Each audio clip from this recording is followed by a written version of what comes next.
Very good morning, students. I welcome you in ST online classes. Yes, students. In previous lecture, we discussed about elasticity of demand. हमने किस chapter के बारे में बात करी? हमने इलास्टिसिटी ऑफ डिमांड के बारे में बात करी थी.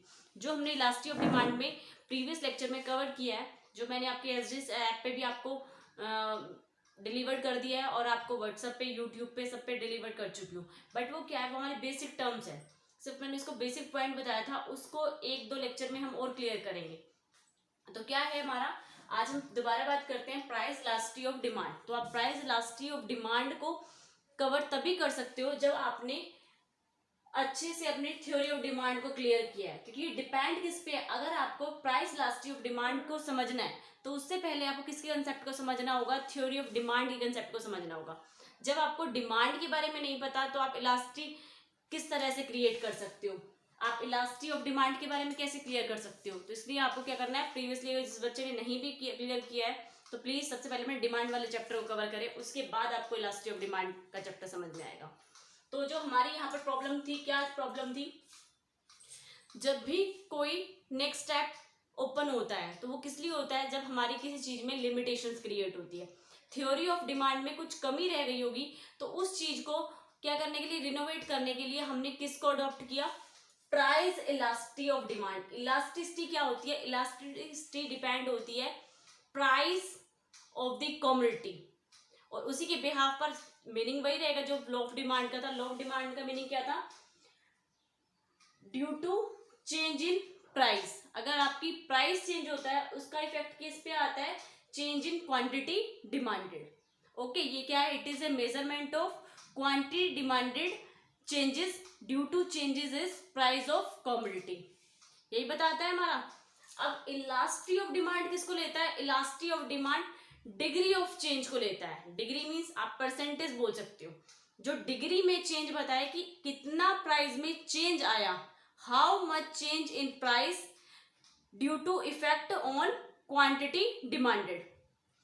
कितना परसेंटेज चेंज आया हमारी प्राइस में, उसके कारण हमारी क्वांटिटी डिमांड में कितना चेंज आया, उसके बारे में बात करते हैं. तो इट मीन्स वो चीज क्या होगी? या तो डिग्री ऑफ लेवल बताएगी, किस लेवल का चेंज आया, डिग्री बताएगी या परसेंटेज बताएगी.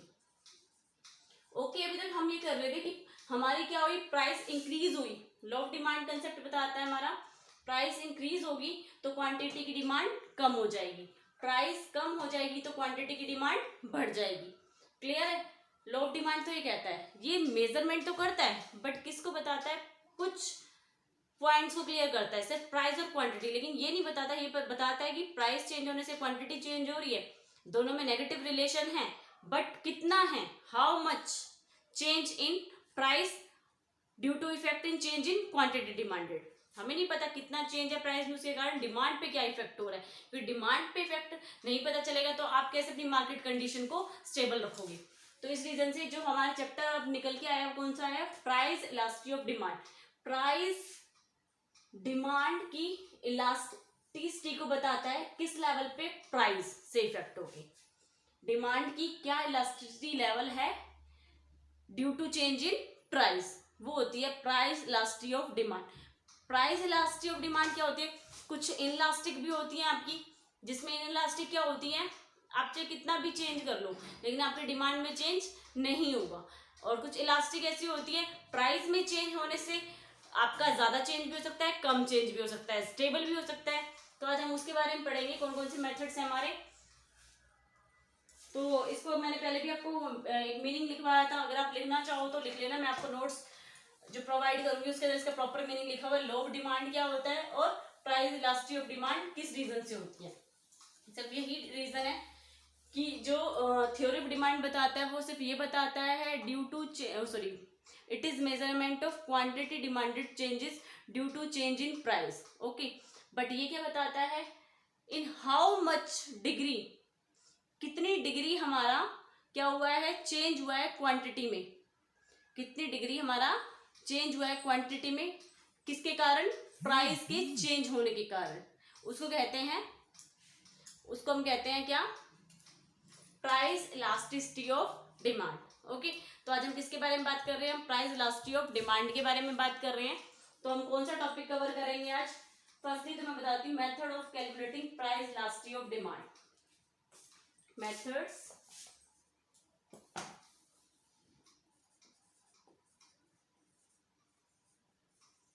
calculating elasticity of demand. कौन कौन से मेथड का यूज करते हैं? फर्स्ट वन जो हमारा मेथड है वो क्या है? फर्स्टली इसी के बारे में, वैसे तो 3 मेथड्स है बट आपके सिलेबस में एक ही मेथड को फॉलो करते हैं. तो फर्स्टली जो है वो आपका क्या है? Proportionate method. क्या बोल सकते हैं हम? प्रोपोर्शनेट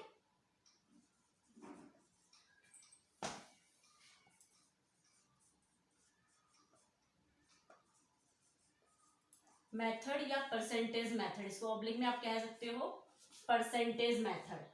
मैंने आपको पहले भी क्लियर करा है क्या होता है ये हमारा, फिर दोबारा से क्लियर कर देते हैं. प्रोपोर्शनेट मेथड, प्रोपोर्शनेट कुछ पोर्शन, जैसे लाइक क्या है, पहले प्राइस थी 10 से कितनी हो गई 12 के होने से हमारी डिमांड पहले 50 थी, अब डिमांड कितनी हो गई 40. तो कितना चेंज आया यहाँ पे 2. तो इसकी परसेंटेज निकाल लो. यहाँ पर कितना चेंज आया 10, इसकी परसेंटेज निकाल लो. तो ये क्या हो गया आपका प्राइस और ये क्या हो गई आपकी क्वांटिटी. तो क्या है आप कैलकुलेट कर सकते हो कितना चेंज आया, उसकी परसेंटेज निकाल लो. क्लियर है? तो कितना परसेंट चेंज आया 5%. इस रीजन से आपको कैलकुलेट करना. तो ये एक्चुअल में ये बताता है इतने डिग्री ऑफ लेवल प्राइस में चेंज होने से हमारी क्वांटिटी डिमांडेड में कितना चेंज आएगा. तो प्रोपोर्शनेट मेथड, परसेंटेज मेथड भी बोलते हैं इसको. तो प्रोपोर्शनेट मेथड का फॉर्मूला क्या है? इससे हम कैलकुलेट करते हैं इलास्टिसिटी, जिसको हम शॉर्ट में बोलेंगे ई कैलकुलेट करेंगे. Proportionate change in quantity demanded, कितने परसेंट क्वांटिटी डिमांडेड प्रोपोर्शनेट, या परसेंटेज भी बोल सकते हो, proportionate change in price. Clear है? Proportionate change in quantity demanded upon में प्रोपोर्शनेट चेंज इन प्राइस. ये आपका किसका फॉर्मूला है? इलास्टिसिटी. किसका फॉर्मूला है ये? प्राइस इलास्टिसिटी को बताता है, उसका आपका फॉर्मूला है. तो हम क्या कह सकते हैं? Proportionate change in quantity demanded. मैंने आपको पहले भी क्लियर कर दिया था जो आपका बेसिक पढ़ाया था, फिर दोबारा एक बार क्लियर कर रही हूँ. प्रोपोर्शनेट चेंज क्या होता है? चेंज इन क्यू. मतलब पहले आपकी जो क्वांटिटी थी वो कुछ और थी, अब चेंज होके कुछ और आ गई. तो चेंज क्वांटिटी हम कैसे निकालते हैं? अपॉन में Q. Proportionate change in price किससे निकलेगी? पी अपॉन में पी. तो ये किस में आ गया आपका? ई निकाला आपका. ये एक तरह से डिवाइड हो गया. इसको आप ऐसे भी लिख सकते हो, डिवाइड करके लिख दो. ओके. फिर आपको क्या करना है? इसको हम क्या कर लेंगे? रेसिप्रोकल कर लेंगे. रेसिप्रोकल करोगे तो क्या हो जाएगा? ये आपका इस तरह से निकल के आ जाएगा. अब आपको क्या पता है? Initial quantity. पी पता है आपको. इनिशियल प्राइस, पहले आपकी प्राइस क्या थी और प्राइस में चेंज आने से पहले आपकी 10 रुपीज प्राइस थी, फिर आपकी बढ़ के 12 हो गई. तो उसका क्या इफेक्ट क्या हुआ? जो 2 रुपीज चेंज हुए हैं, तो चेंज क्या हुआ है 2 रुपीज. तो चेंज पी और क्वांटिटी कितनी चेंज हुई है 10. तो चेंज क्वांटिटी कितनी हो गई 10 रुपीज, सॉरी 10 क्वांटिटी. तो इस रीजन से इसका ये फॉर्मूला बनता है. ओके. तो इस फॉर्मूले के अकॉर्डिंग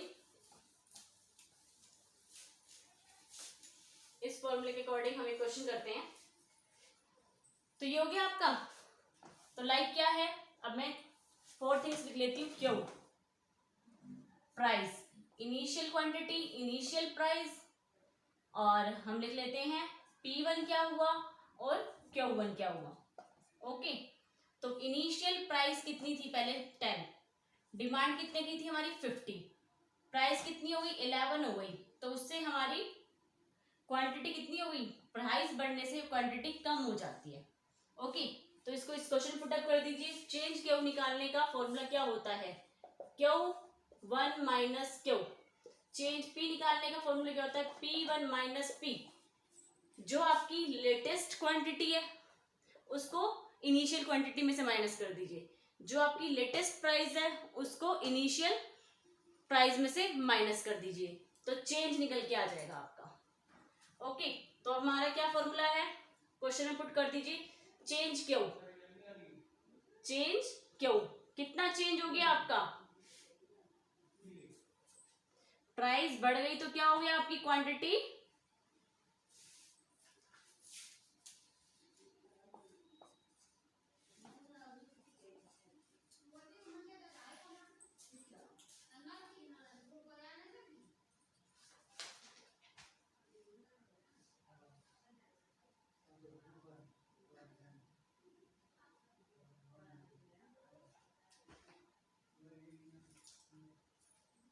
ओके।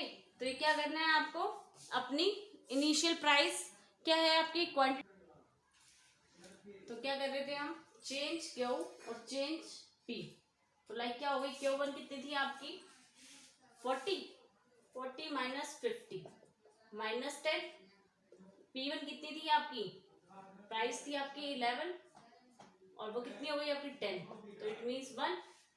ओके, तो इस रीजन से इसको इस फॉर्मूले में पुट कर दीजिए, change in Q, change in Q कितना है आपका, अभी निकाला आपने -10, और एक्चुअल में जो फॉर्मूला है ना प्रोपोर्शनल वाला, ये होता ही नेगेटिव है। अपॉन में क्या लगाना है आपको, क्यू, क्यू की क्वांटिटी कितनी है आपकी, क्यू की जो आपकी क्वांटिटी है वो कितनी है आपकी,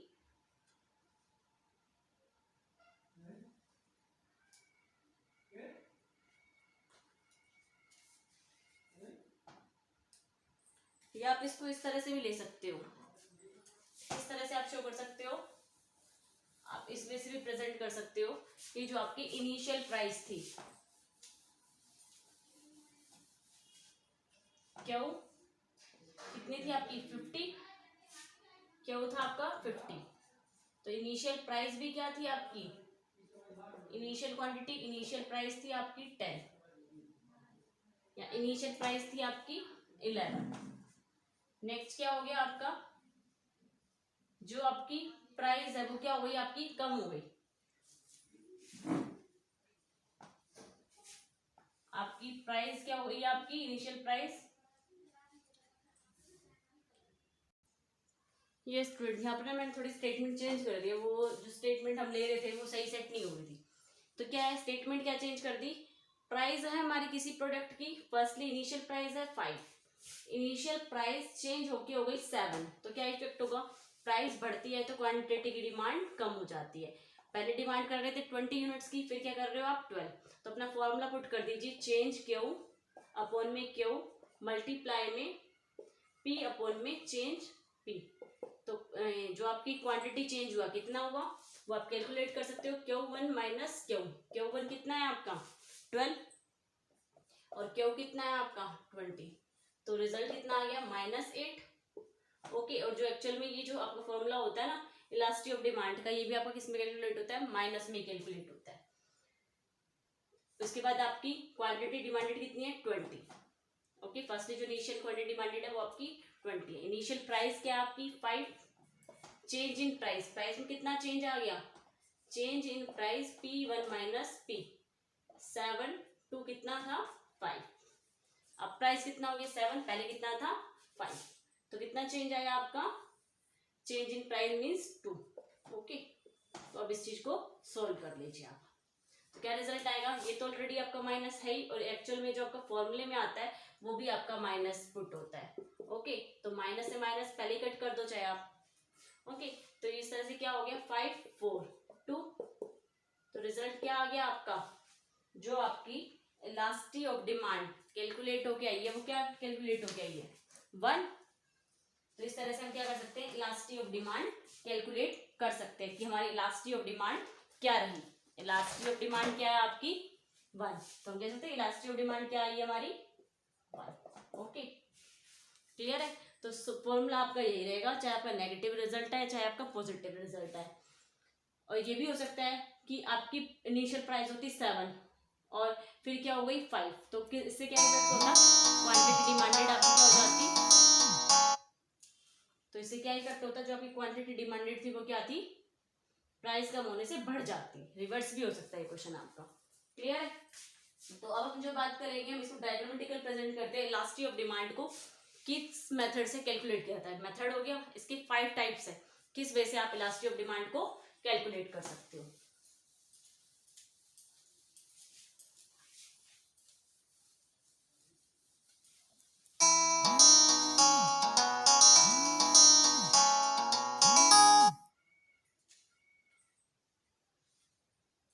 किस वे से आप इलास्टिसिटी ऑफ डिमांड को, इसके 5 मेथड्स है जिसके अकॉर्डिंग हम इलास्टिसिटी ऑफ डिमांड को कैलकुलेट करेंगे। तो elasticity of demand, elasticity of demand, क्या इलास्टिसिटी है इसके बारे में हम बात करेंगे।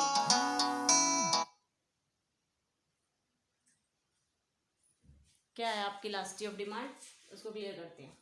फर्स्ट वन देखिए, 5 टाइप्स की आपकी इलास्टिसिटी ऑफ डिमांड होती है, क्लियर कर देती हूँ मैं। Elasticity of demand can be divided into 5 types. 5 types कैसी होती है? प्रोपोर्शनेट मेथड की इलास्टिसिटी ऑफ डिमांड, किसके अकॉर्डिंग? प्रोपोर्शनेट मेथड की।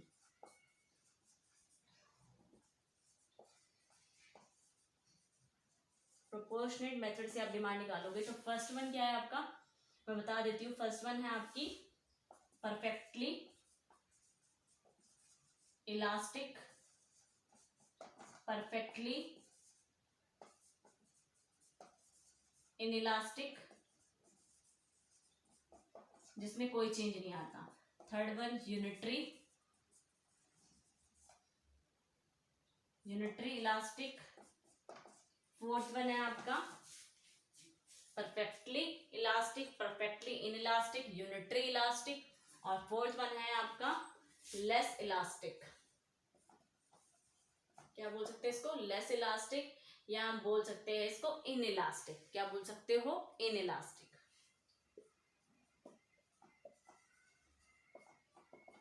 ओके, फिफ्थ वन जो है आपका, उसको हम बोलते हैं मोर इलास्टिक। क्या बोलते हैं? मोर इलास्टिक। ओके, तो ये क्या है, इसकी क्या प्रॉपर्टीज होती है वो भी बता देती हूँ। जो परफेक्टली इलास्टिक होती है, इसका रिजल्ट क्या होता है आपका?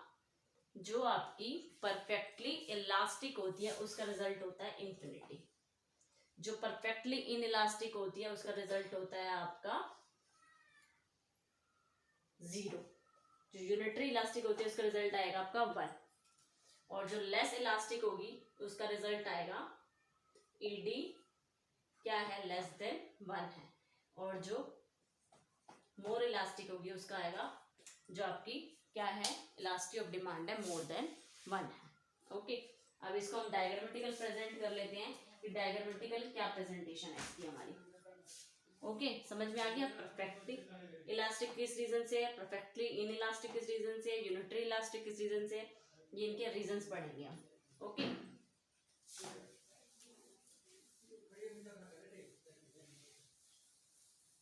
सबसे पहले परफेक्टली इलास्टिक पढ़ते हैं। परफेक्टली इलास्टिक क्या होता है? देखो, इलास्टिक हमें किस बिहाफ पर निकालनी है, मैं बार बता रही हूँ। Degree of change in price, जितना प्राइस में चेंज आया उसके कारण हमारी डिमांड में क्या चेंज आया। प्राइस के अकॉर्डिंग अगर हमारी डिमांड में चेंज आता है तो उसको हम क्या कहते हैं? इलास्टिक। कितना चेंज आया। ओके, मोर इलास्टिक है तो ज्यादा चेंज आया हमारी डिमांड में, और कम इलास्टिक है तो इसका मतलब हमारी डिमांड में कम चेंज आया। ओके, और इनइलास्टिक होता है तो इनइलास्टिक हो गया तो इट मीन्स कोई चेंज नहीं आया, इनइलास्टिक है वो डिमांड हमारी। ओके, तो इस रीजन से हम क्या करते हैं, इनके बारे में क्लियर करते हैं। तो लाइक क्या है आपकी प्राइस यहाँ पे फिक्स है, यहाँ पे हम क्वांटिटी को ले लेते हैं, यहाँ पे हम प्राइस हमारी है। तो अगर आपकी 2 की डिमांड है, 4 की डिमांड है, 6 की डिमांड है, तो भी क्या है आपकी डिमांड सेम है। इस प्राइस पे आपकी डिमांड क्या है? स्टेबल है। अगर आप 2 की क्वांटिटी लोगे तो भी आपको प्राइस इतनी देनी पड़ेगी 4 रुपीज, और अगर आप 4 क्वांटिटी की डिमांड करते हो तो भी आपको 4 रुपीज पे करने पड़ेगा, और आप 6 क्वांटिटी की डिमांड करते हो तो भी आपको क्या करना पड़ेगा? 4 रुपीज पे करने पड़ेंगे। तो यहाँ पर क्या है, प्राइस क्या हो गई आपकी? स्टेबल, लेकिन आपकी डिमांड क्या हो रही है? इंक्रीज हो रही है। तो इट मीन्स क्या होता है? वो परफेक्टली इलास्टिक है। जब डिमांड में चेंज होता है रेदर देन प्राइस, तो वो होता है परफेक्टली इलास्टिक। ओके, जो प्राइस के कारण कितना प्रपोर्शन चेंज हो रहा है इस चीज को हम कहते हैं। तो यहाँ पे हम कहेंगे परफेक्टली इलास्टिक है, इन्फिनिटी है। ये नहीं पता कि डिमांड कहाँ तक चेंज हो सकती है। अगर 8 रुपीज प्राइस होगी, सॉरी 8 क्वांटिटी होगी तब भी प्राइस ये, 10 क्वांटिटी होगी तब भी प्राइस ये रहेगी। इसको हम कहते हैं कि परफेक्टली इलास्टिक कंडीशन है हमारी। नेक्स्ट वन परफेक्टली इनइलास्टिक पे आ जाते हैं। इनइलास्टिक, परफेक्टली इनइलास्टिक क्या होता है, वही OX बाय, यहाँ पे प्राइस को ही लेना है आपको, यहाँ पे आपको क्वांटिटी को ही लेना है। जहां पर कोई इफेक्ट नहीं होगा, किस पे कोई इफेक्ट नहीं होगा, डिमांड पे कोई भी इफेक्ट नहीं होगा। ओके, सिर्फ किस चीज की, 2 रुपीज, 4 रुपीज, 6 रुपीज, 8 रुपीज। अगर आपकी 0 रुपीज प्राइस है तब भी आपकी डिमांड यही है। अगर आपकी प्राइस 2 रुपीज होगी तब भी आपकी डिमांड इस लेवल पे है। 2 रुपए है तब भी डिमांड इस लेवल पे है। 4 है तब भी, 6 है तब भी, 8 है तब भी। तो आपकी डिमांड लेवल फिक्स हो गया। आप कितनी क्वांटिटी परचेज कर सकते हो, प्राइस है 2 हो तब भी आपको 4 क्वांटिटी मिलेगी, 4 हो तब भी। इससे क्या हो गई, इनइलास्टिक हो गई, आपकी डिमांड नहीं बढ़ सकती। क्या कह सकते हैं इसमें, हमारी डिमांड नहीं बढ़ सकती, वो क्या है, इनइलास्टिक।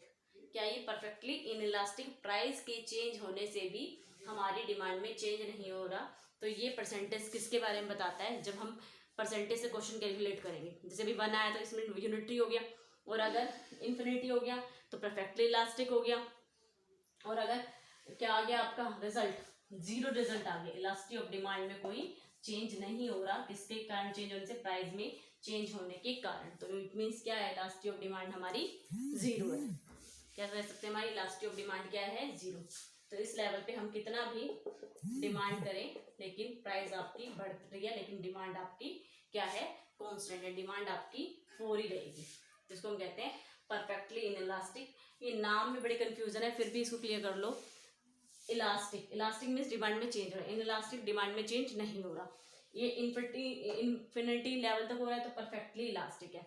ये 0 हो रहा है तो परफेक्टली इनइलास्टिक है, जब डिमांड में चेंज नहीं होगा प्राइस में चेंज होने के कारण भी। क्लियर है। अब नेक्स्ट जो हम बात करेंगे तो इसको आप प्रेजेंट तो कर सकते हो, OX एक्सिस पे आप क्वांटिटी दिखा रहे हो, OY एक्सिस पे आप प्राइस को दिखा रहे हो। प्राइस क्या है, एक लेवल तक कांस्टेंट हो गई, उस रीजन पे आपकी डिमांड चेंज हो रही है। डिमांड कब तक चेंज हो सकती है, इन्फिनिटी लेवल तक चेंज हो सकती है। इसमें क्या है, परफेक्टली इनइलास्टिक में आपकी प्राइस क्या है, बढ़ रही है, लेकिन आपकी क्वांटिटी एक लेवल पे स्टेबल है।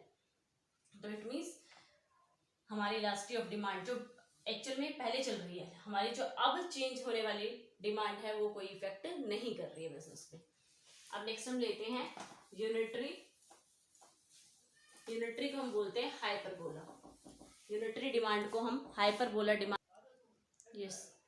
देखिए बेटा, ये 3 कंसेप्ट हो रहा है आपके, unitary, elastic of demand, less elastic of demand, और मोर इलास्टिक ऑफ डिमांड। मैं एक बार डायग्राम बना लेती हूँ फिर बताती हूँ आपको। OX एक्सिस पे भाई आप क्वांटिटी को शो करोगे, इस पे आप प्राइस को शो करोगे। ये OY एक्सिस हो गया आपका। यहाँ पे आप OX को शो करोगे, यहाँ पे आप Y को शो करोगे, यहाँ क्वांटिटी को शो करोगे, यहाँ प्राइस को शो करोगे। नेक्स्ट जो आपका टॉपिक स्टार्ट होता है वो क्या है आपका,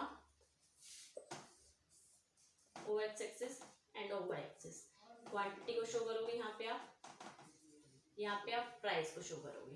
ओके, तो उसको समझने की कोशिश करो। इसके अकॉर्डिंग हम जो कल वीडियो, नेक्स्ट वीडियो में जो कवर करने वाले हैं वो इसके हम फैक्टर इफेक्टिंग करेंगे। किस फैक्टर इफेक्टिंग के कारण हमारी इलास्टिक लेस होती है, मोर होती है, यूनिटरी होती है, और 0 होती है, और इन्फिनिटी होती है। ये 5 मेथड्स आपके फॉलो होंगे फैक्टर इफेक्टिंग में। तो यूनिटरी का क्या होता है, यूनिटरी मीन्स इक्वल। जितना डिग्री ऑफ लेवल प्राइस में चेंज हो रहा है उतना डिग्री ऑफ लेवल किसमें चेंज आएगा, क्वांटिटी डिमांडेड में। इसका मतलब ये नहीं है कि आपकी डिमांड क्या है, 10 है, 10 से 12 हो गई।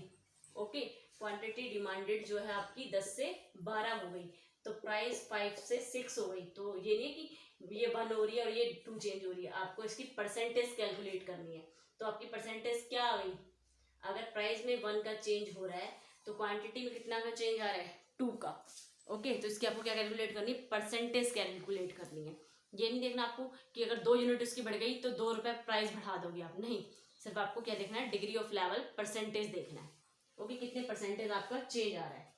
तो यहाँ पर क्या है, यहाँ पे प्राइस क्या है आपकी किसी प्रोडक्ट की, प्राइस है आपकी एक स्टेबल प्राइस है। ओके, स्टेबल प्राइस तो आपकी क्वांटिटी हो गई है, क्यों, फिर आपकी प्राइस बढ़ गई। ओके, तो क्या हुआ, प्राइस आपकी बढ़ गई। जितनी आपकी प्राइस बढ़ी है, ठीक है, प्राइस बढ़ने से हमारी डिमांड क्या हो जाती है, कम हो जाती है। तो जितनी प्राइस बढ़ी है उतनी ही किस में चेंज आएगा आपकी, उतने ही लेवल आपकी डिमांड में चेंज आएगा। कितना चेंज आएगा, उतनी ही आपकी डिमांड में चेंज आएगा। तो देखिए जो ये लेवल है आपका सेम सही लग रहा है, तो इसको बोलते हैं हम यूनिटरी चेंज। कितना डिमांड में चेंज आया, इसको हम बोलेंगे यूनिटरी चेंज। जितना परसेंटेज प्राइस में चेंज होगा उतना ही परसेंटेज हमारी क्वांटिटी डिमांडेड में चेंज आया। ओके, तो इसमें कहते हैं इलास्टिक ऑफ डिमांड क्या है, 1 है, यूनिटरी है। यहाँ पर क्या होता है, लेस इलास्टिक। लेस इलास्टिक क्या होता है, प्राइस के ज्यादा बढ़ने से क्वांटिटी पे कोई इफेक्ट हुआ है बट बहुत कम परसेंटेज हुआ है। प्राइस ज्यादा बढ़ी है लेकिन क्वांटिटी की डिमांड क्या हुई है, कम इलास्टिक हुई है। जो ऐसा लेस इलास्टिक है, क्वांटिटी और डिमांड जो है हमारी वो कम डिक्रीज हुई है। तो कह सकते हैं, सबसे पहले इनिशियल ले लीजिए। इनिशियल क्या है आपकी, इनिशियल तो वही क्या हुआ है, फिर आपकी प्राइस बढ़ के कितनी हो गई, P1 हो गई प्राइस। लेकिन प्राइस के बढ़ने से क्या होती है, डिमांड कम हो जाती है, लेकिन आपकी डिमांड बहुत कम इफेक्ट हुई है। प्राइस में ज्यादा चेंज हुआ है लेकिन डिमांड में आपकी कम चेंज हुआ है, तो कह सकते हैं Q1। ओके, तो प्राइस के ज्यादा चेंज होने से क्वांटिटी डिमांडेड में कम चेंज हुआ है, Q1 में कम चेंज हुआ है, उसको कहते हैं लेस इलास्टिक। तो लाइक एग्जांपल ले सकते हो, जैसे आपके क्या होते हैं जो नेसेसिटी आइटम होते हैं, लाइक आपका टूथपेस्ट हो गया, सोल्ट हो गया और आपका फ्लोर आटा हो गया। तो इस रीजन से ये सारी चीजें जो डेली यूज की थिंग्स होती हैं आपके लिए, ठीक है, जो रेड चिल्ली हो गई आपकी, नमक हो गया, ये सारी चीजें क्या आपकी नेसेसिटी की चीजें, अगर इनकी प्राइस बढ़ भी गई तो डिमांड में ज्यादा कम भी नहीं आएगी। आप थोड़ी सी क्वांटिटी कम कर सकते हो। आप खाना जो आपकी खाने की क्वालिटी है उसको, क्वांटिटी है उसको तो कम नहीं कर सकते, आपको तीनों टाइम खाना चाहिए। तो इस रीजन से क्या होता है, कुछ ऐसे केस होते हैं जहां पर प्राइस के बढ़ने से भी क्वांटिटी डिमांडेड में कम इफेक्ट आता है। तो इट मीन जो डिमांड होती है वो लेस इलास्टिक होती है, वहां पे डिमांड कम इफेक्ट होती है, elastic of demand come decrease होती है। ओके, अब मोर इलास्टिक क्या होती है, जहां पर हमारी डिमांड ज्यादा डिक्रीज होती है। क्या होता है यहाँ पे, ये डिमांड है हमारी, प्राइस कितना हुआ, प्राइस हमारा कम बढ़ा है लेकिन डिमांड हमारी ज्यादा चेंज हुई, तो कह सकते हैं यहाँ पे क्यों, यहाँ पे कह सकते हैं P, प्राइस में कम चेंज आया, ओके, लेकिन डिमांड में हमारा ज्यादा चेंज आ गया। प्राइस तो कम चेंज हुआ लेकिन डिमांड हमारी ज्यादा चेंज हुई। ओके, जैसे एग्जांपल होता है, एग्जांपल लेते हैं हम, लाइक किसी भी चीज की अगर प्राइस कम हो गई, जैसे हमारी जो क्या होती है, जो गर्ल्स होती है उनकी हैबिट होती है, अगर ज्वेलरी की प्राइस कम हो जाए, ठीक है, तो हम क्या करेंगे, लाइक क्या हो गई, ज्वेलरी की प्राइस थी 10 रुपीज, 10 से 8 हो गई, तो उनकी डिमांड 4 ज्वेलरी की बढ़ जाएगी। तो इट मीन्स 8 रुपीज होने पे 8 मल्टीप्लाई 4, 32 रुपीज उस पर स्पेंड कर देंगी, जबकि प्राइस में कितना डिक्रीमेंट हो, ओनली 2 रुपीज। तो इस रीजन से क्या होता है, ये भी कह सकते हो, इसका रिवर्स भी ले सकते हो और इसका ये भी ले सकते हो कि जहां पर प्राइस के बहुत कम लेवल तक बढ़ने पर प्राइस की जो परसेंटेज है, प्रोपोर्शनेट है, वो कम है rather than change in quantity.